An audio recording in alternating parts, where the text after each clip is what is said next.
Was geht ab, meine lieben Freunde? Herzlich willkommen zur Folge Nummer 16 bei Sei Kritisch. Heute mit dem Thema: Was verursacht Pornokonsum und woher kommt überhaupt dieser Pornokonsum? Ne, ich denke, das ist eine der wichtigsten Themen überhaupt, über die wir heute sprechen, weil es erzielt eine bestimmte Wirkung auf die neue Generation. Nicht nur auf uns, sondern vor allem auf die jüngere Generation, weil wir werden ja tagtäglich wirklich mit Porno konfrontiert.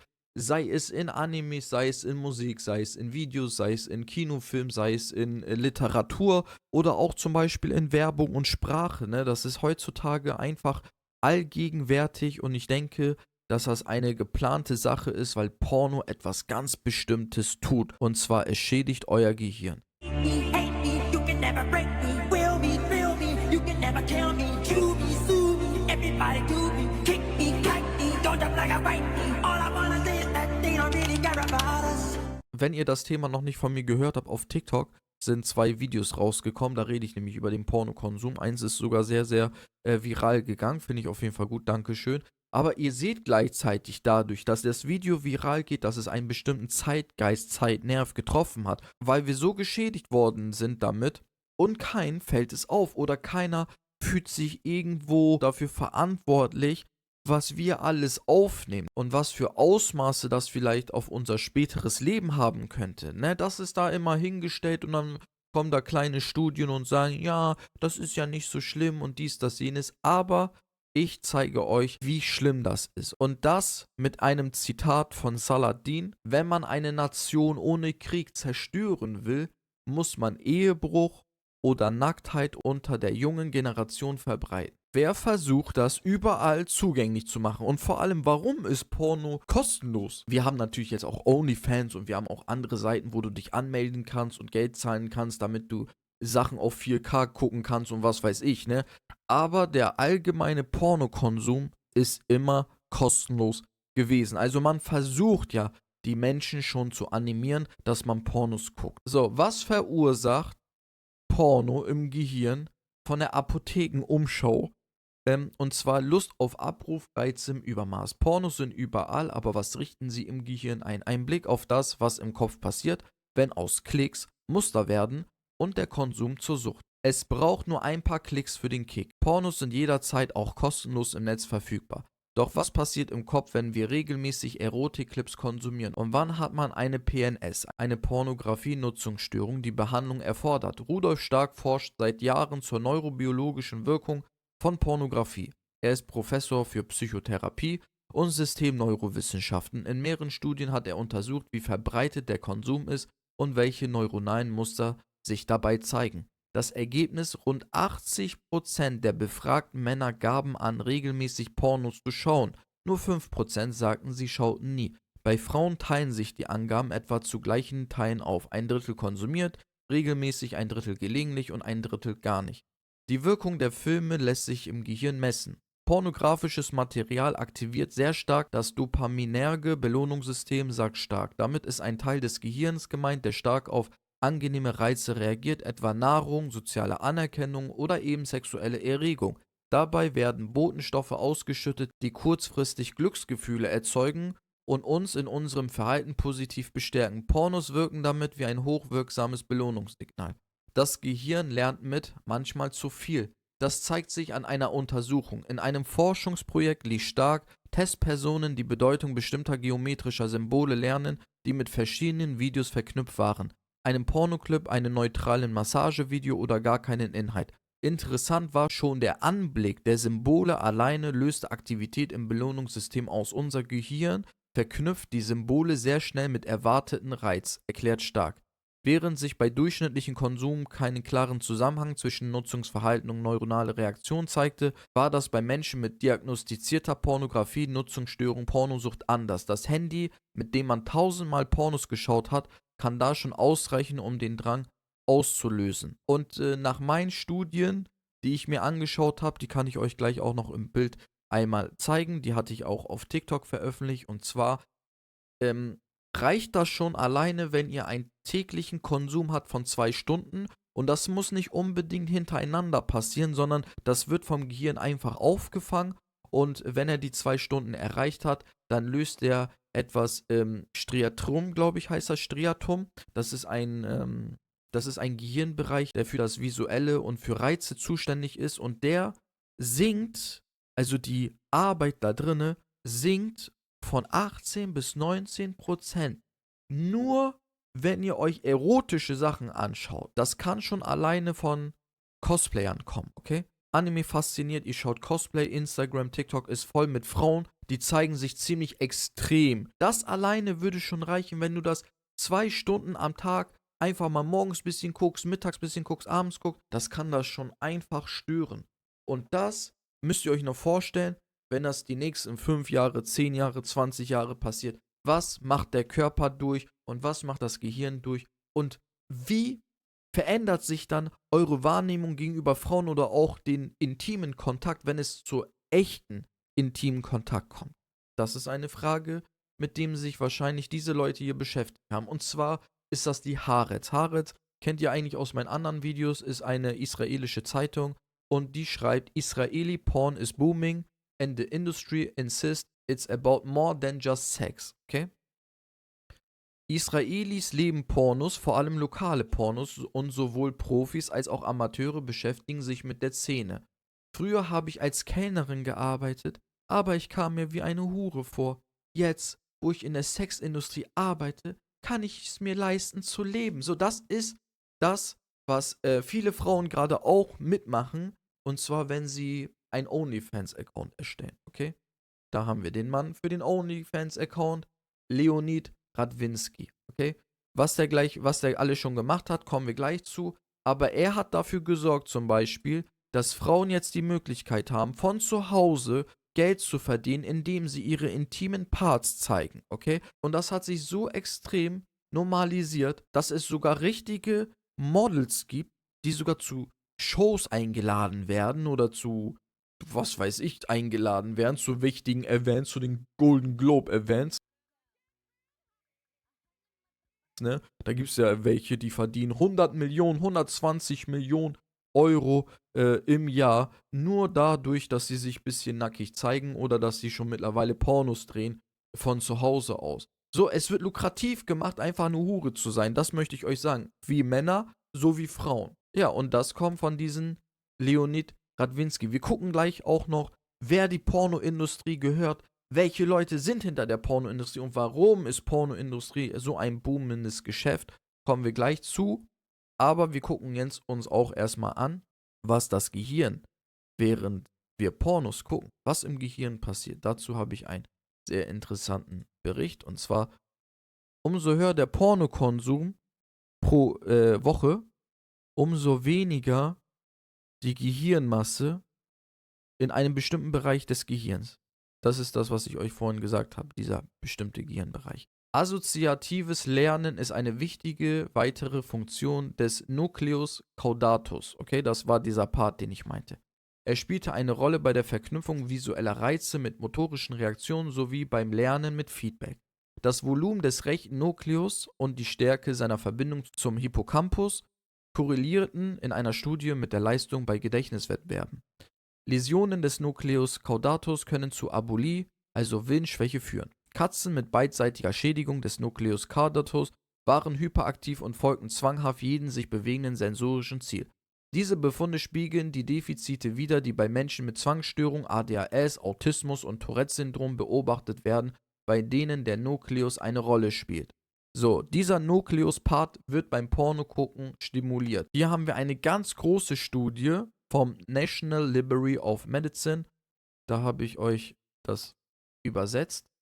Nur den ersten Part, der reicht komplett. Also, was überhaupt der Nucleus caudatus ist und was jetzt dieser Pornokonsum, zu was der führt. Diese tiefen Gehirnstrukturen steuern zusammen weitgehend die willkürliche Skelettbewegung. Der Nucleus caudatus fungiert nicht nur bei der Planung der Bewegungsausführung, sondern auch beim Lernen, beim Gedächtnis, bei der Belohnung, bei der Motivation, bei Emotionen und bei der romantischen Interaktion. Der Input zum Nucleus caudatus erfolgte vom Cortex, meist von ipsilateralen Frontallappen.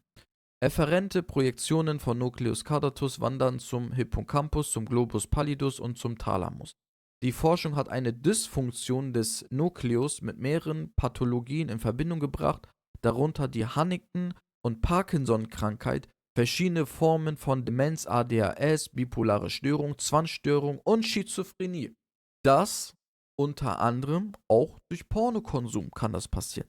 Also ihr seht, wie gefährlich Pornokonsum im Allgemeinen ist und wie leichtfertig damit umgegangen wird. Also gerade für Kinder, 6 Jahre alt, 8 Jahre alt, 10 Jahre alt, wenn sie leicht bekleidete Frauen schon sehen, ne? Alleine, wenn die Reize stimuliert werden, kann das schon dazu führen.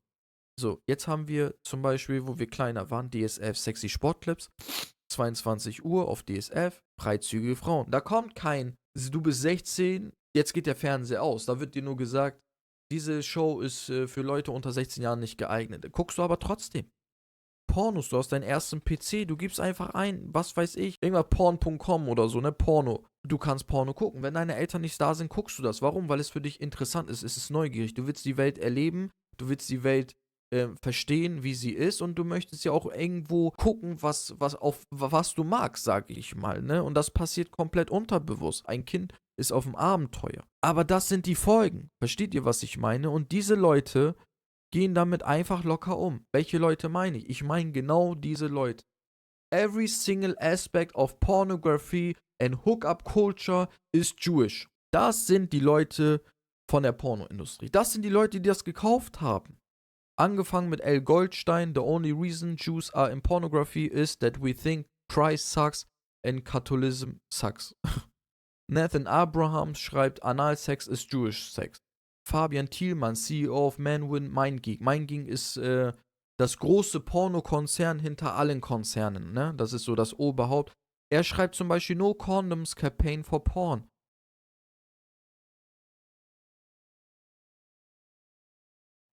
Gary Creeman, Founder of Sex.com and Match.com. Sean Red, Founder of Tinder. Ruben Sturmann, Walt Disney of Porn hat man ihn genannt. Ne? Und dann guckt ihr euch die ganzen Pornoindustrien an, ne? Was wird denn heute alles, was für Videos werden dann heute alles gedreht? Alle Möglichkeiten. Lesben, Interracial, also Weiße mit Schwarzen, Schwarze mit Braun, Braun mit Kaninchen, keine Ahnung, aber auf jeden Fall Rassenmischung.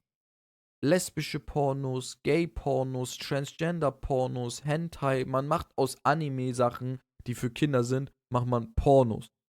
Cosplay-Pornos, verrückte Pornos, echte Pornos, ne, wo du das Gefühl haben sollst, das passiert gerade gegen ihren Willen, zum Beispiel Rape-Pornos. Also, euer Gehirn wird so stimuliert mit allen verschiedenen Möglichkeiten, was ihr euch angucken könntet. Und dadurch entwickeln die Menschen ja auch irgendwo ihre Fantasien. Und ist Porno nicht so, dass das, was du früher geguckt hast, ist heute nicht mehr, das guckst du nicht mehr.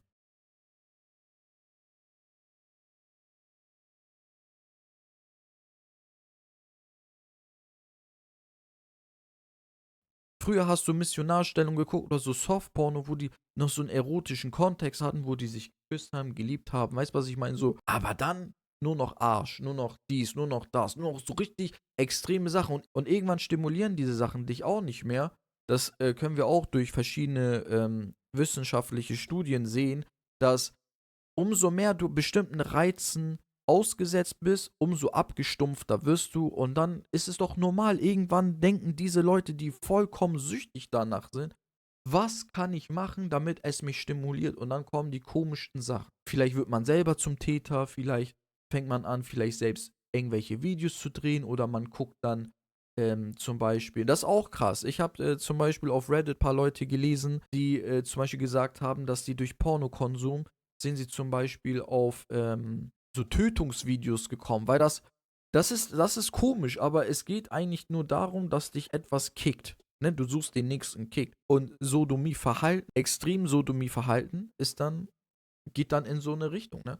Ja, was soll ich dazu sagen? Also, ihr merkt, ne, Porno ist für mich eines der schlimmsten Sachen überhaupt, die der Menschheit passieren konnte, weil dadurch hat man seine Unschuld verloren. Und es geht ja eigentlich nur darum, ne? Jetzt möchte ich euch vorlesen, was Leute zum Beispiel geschrieben haben, die komplett pornosüchtig waren. Ja, und ich denke, das ist ein ganz, ganz wichtiges Thema für viele. Ich ertrinke seit meinem 12. Lebensjahr in diesem Mist. Über ein Jahrzehnt sinnloses Scrollen, durchgemachte Nächte und dieser verdammten Kreislauf der sofortigen Befriedigung. Jetzt bin ich in meinen 20ern und mein Körper zahlt den Preis. Ich kann keine Erektion bekommen, wenn ich sie brauche. Ich kann nicht zum Orgasmus kommen, wenn ich will. Mein Kopf ist so überreizt von jahrelanger Reizüberflutung, dass ich die Realität gar nicht mehr richtig wahrnehme. Es ist, als wäre mein Gehirn drauf umprogrammiert worden, auf Pixel statt auf echten Momenten zu reagieren. Und das Schlimmste, ich schlucke Pillen. Nur um meine Reaktion zu bekommen, wie eine kaputte Maschine, die eine Starthilfe braucht, um überhaupt zu funktionieren. Selbstwertgefühl im Keller. Selbstvertrauen zerschmettert. Der Gedanke an Intimität fühlt sich eher wie eine Prüfung an, von der ich weiß, dass ich sie nicht bestehen werde, als etwas Natürliches. Es ist demütigend. Früher dachte ich, das wäre normal, dass jeder das macht, dass es harmlos ist. Ich fühle mich wie ein Schatten meiner selbst. Ich weiß nicht einmal, ob ich das jemals wieder in Ordnung bringen kann. Ich weiß nicht, ob ich jemals wieder normal sein werde. Das ist fucking traurig, sowas zu lesen von einem Bruder. Und dann habe ich immer so, ich bin ja sehr, sehr viel immer auf Reddit unterwegs, ne? Und dann lese ich mir und dann, ich finde immer die Kommentare immer so süß, ne? Dann kommen immer ganz viele Leute und du siehst, weil Internet-Anonymität, dass viele dieses Problem haben und wie die Leute dieses Problem vielleicht und wie diese Leute das Problem und wie diese Leute das Problem vielleicht gelöst haben oder dass die noch schlimmere Dings haben. Also man versucht sich irgendwo gegenseitig den Rücken zu stärken und ich finde das absolut krass, dass so viele Leute, so, guck mal, wir können jetzt noch 1000-mal runtergehen. So viele Leute haben ein Problem mit Porno. Ihr wisst welche Leute, okay? Und wir haben jetzt richtige CEOs, die auch darüber sprechen, okay? Deswegen hört zu, sehr interessant. Jews in the adult industry, there's a lot of them. It was pretty much founded by the adult industry, or I'm sorry, the Jews. I had a couple beers. The adult industry was pretty much founded by the Jews. Versteht ihr, ne? Er sagt, die Pornoindustrie ist eigentlich gemacht von den Juden. Basically, in the early 1900s, the German Jewish immigrants came in, and when they were trying to get into different industries, there was a lot of anti-Semitism where they couldn't get into normal lines of work. I'm not saying that porn's not normal. So they gravitated towards the porn industry because it's like kind of the seedier cousin of the Hollywood industry, which had already been controlled by the Jews. And basically they pretty much just took it over. If you So, wegen dem Antisemitismus aus Deutschland stammende Migranten, also jüdische Migranten nach Amerika und weil sie keine normale Arbeit bekommen haben, haben sie sich dann gedacht, weil wir sowieso schon Hollywood kontrollieren und das ist irgendwo so ein, ne, man kann immer sagen, Tochterzweig dieser Industrien, haben wir dann einfach die Pornoindustrie entwickelt. Das war's. Also, das Normalste überhaupt. Wenn ich keine Arbeit finde, dann muss ich ja mein Geld verdienen, also verseuche ich die ganze Menschheit damit. Das ist deren Logik. Was sagt Al Goldstein dazu? Das ist derjenige, der das überhaupt, über den haben die geredet, das ist derjenige, der das überhaupt in Amerika veröffentlicht hat. Und zwar, the only reason that Jews are in pornography is that we think that Christ sucks. Das hatte ich euch vorhin gelesen. Catholicism sucks. We don't believe in Autorität. Pornografie become a way of defiling Christian culture, also um christliche Kultur zu zerstören. And it penetrates to the very heart of the American mainstream and it's no doubt consumed by those very same West. Its subversive character become more charged. Im Grunde genommen sagt er einfach so viel wie wir müssen die christlichen Werte kaputt machen, die gegen diese ganzen Dings sind. Wir müssen diese Leute verseuchen und das zum amerikanischen Mainstream werden lassen, damit jeder Porno konsumiert. Das ist genau das, was die eigentlich sagen wollen. So, und er war der Erste dann, der diese Zeitschriften rausgebracht hat, ne, Screw. Wieder jemanden, und zwar das ist derjenige, dem Pornhub gehört. Pornhub, der eine der größten Pornoindustrien überhaupt.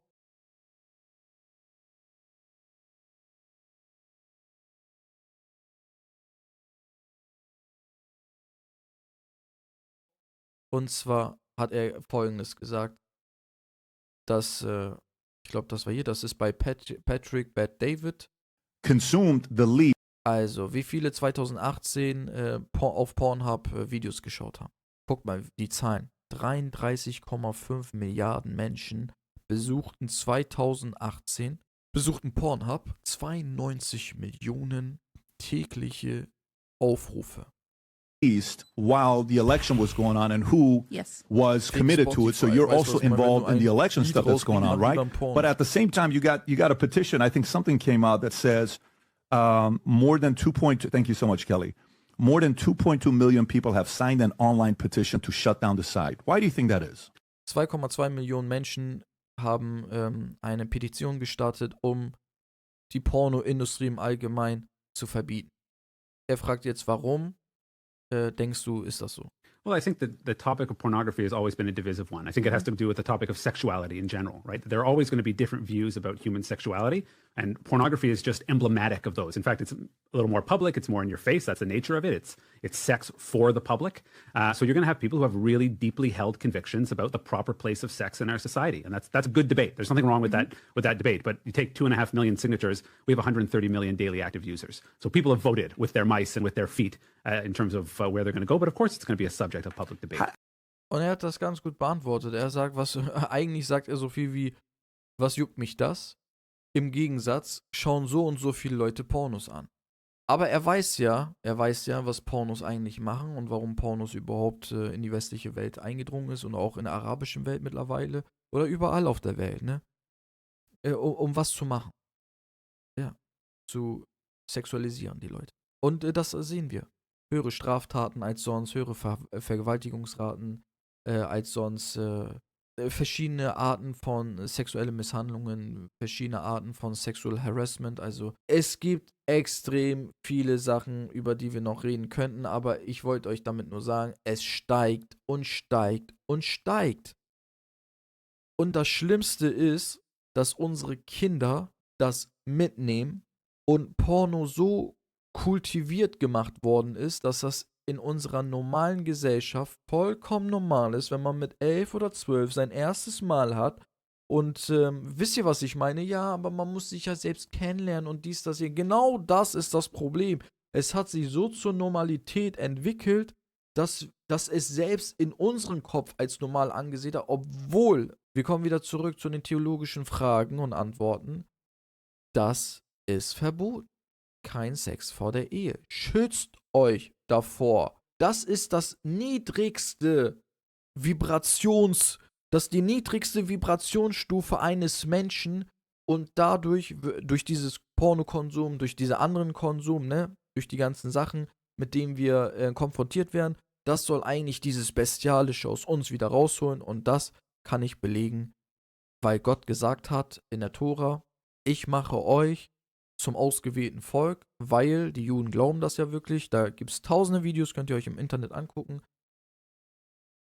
עוד שאלה אחת הנוגע בגבייתו של גוי, מה דינו? כתוב שרק אדם יתאמן, וגוי הוא לא אדם. אנחנו לא מכירים. לא מכיר את הגוי כן. אתה מאמין בזה בכנות? מי שכתב את התורה לא עשה את זה עם שום אינטרס לעבוד עלינו. Das ist halt auch für mich die beste Erklärung.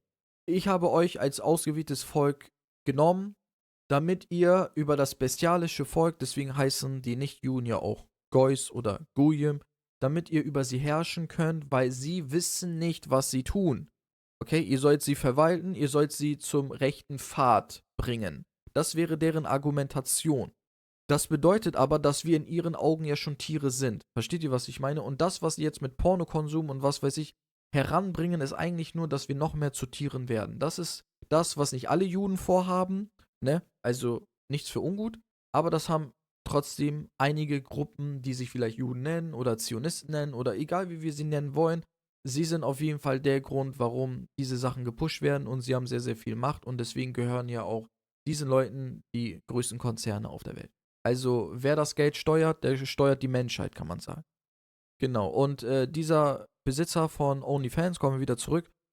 Ich will euch zeigen, wie sehr sie mit Israel unter der Decke stecken. Und zwar, er spendete 11 Millionen an Israels Lobby. Leonid Radvinsky und sein Ehepartner, ne, weil er ist ja gay, haben 11 Millionen US-Dollar an AIPAC gebunden, was durch interne Spenderlisten bestätigt wurde, obwohl Radvinsky eine Beteiligung bestritt.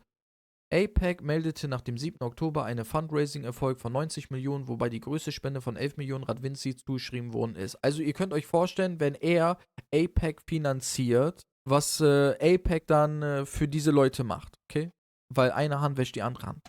So, und es ist so schlimm geworden mit dem Pornokonsum, dass wir hier einfach ein x-beliebiges Video haben, und zwar diese Person ein Video gucken wollen auf YouTube, und was kommt rechts daneben? Schaut mal, das ist ein Bild von einer Frau, die jemand einlutscht. Help Kids Live ist darüber, das ist absolut behindert, aber ihr seht, die machen sogar Undercover-Werbung. Vielleicht würden Kinder nicht darauf kommen, direkt. Aber unterbewusst, wie in Disney-Filmen, wie in Musik, wie in Filmen, Subliminal Messages, das nimmt das Gehirn auf, und so fängt die Sexualisierung im kleinen Kindergehirn an. Okay? Das unschuldige Kind. Crazy stuff, wirklich krasses Thema. Ich glaube, ich habe noch nie ein Thema so gut durchgeredet wie dieses Thema, aber ich möchte euch auch noch sagen, es gibt auch eine Hilfe für euch, okay? Und diese Hilfe mache ich zum Beispiel schon ein bisschen länger, und zwar ist das genau das hier. Zu viel Dopamin durch Pixel, Scrollen und Pornografie führt dazu, dass das Gehirn aufhört, auf echte Beziehungen zu reagieren, okay? Das Verlangen erlischt, aber Sie können es zurückerobern. Schluss mit dem Pixeln, keine Pornos mehr gucken. Tanken Sie Sonnenlicht, geht raus, geht ins Solarium, wenn es sein muss, nimmt euren Vitamin D mit K2, achtet auf euren Körper, nimmt Supplements gerade in den Wintertagen. Kein Handy, wenn man mit anderen zusammen ist, stellen Sie Augenkontakt her, wenn ihr jemanden seht, guckt sie einfach an, ihr braucht nicht sie ansprechen, schaut sie einfach an, lächelt. Berühren, wenn es geht, Dopaminentgiftung, eines der wichtigsten Sachen überhaupt, ist, weil wir ja in der vorherigen Studie gesehen haben, dass gerade Porno, Serotonin und Dopamin extrem zum Ausstoßen bringt und wir irgendwann so überstimuliert sind in unserem Gehirn, so viel Dopamin ist, dass es nicht mehr gesund ist, und dann haben wir Probleme, es abzuführen, okay, und deswegen Dopaminentgiftung. Genau, das sind die Dinge, die wir machen sollten. Okay? Könnt ihr ja selbst mal googeln, wie verringere ich mein Dopamin im Körper, und ihr werdet auf ganz viele Antworten kommen, und es gibt keine falsche Antwort. Die einzige falsche Antwort wäre, wenn wir uns eingestehen würden, dass wir, oder wenn wir uns belügen würden, dass wir kein Problem haben, okay? Euer Bruder hat auch ein Problem gehabt damit, okay? Und das ziemlich lange. Und ich kann euch sagen, wenn ihr das Problem langsam am Lösen seid, dann werdet ihr euch hier drinne und hier oben super refreshed und gut anfühlen. Und ich kann euch das wirklich nur an euer Herz legen. Tut es und schützt euch und sichert euch ab vor diesen schmuddeligen Scheiß, den diese Leute für uns geplant haben. Ansonsten freut mich das, dass ihr euch das Video bis zum Ende angeguckt habt. Falls ihr den Kanal noch nicht abonniert habt, wünsche ich mir heute, dass ihr den Kanal abonniert und auch auf TikTok geht. Da bin ich halt auch vertreten, sei kritisch. Ja, ansonsten, Freunde, passt auf euch auf. Wir sehen uns zum nächsten Video, und bleibt so, wie ihr seid. Oder verändert euch ins Bessere. Break your body. Don't give what your body desires always. Don't. Discipline your body. Discipline your lusts. Next time your body says, let's go downtown, I'll break you. You're staying home. Before you were a slave to sin. Today you are a free son of God, stepping on that sin.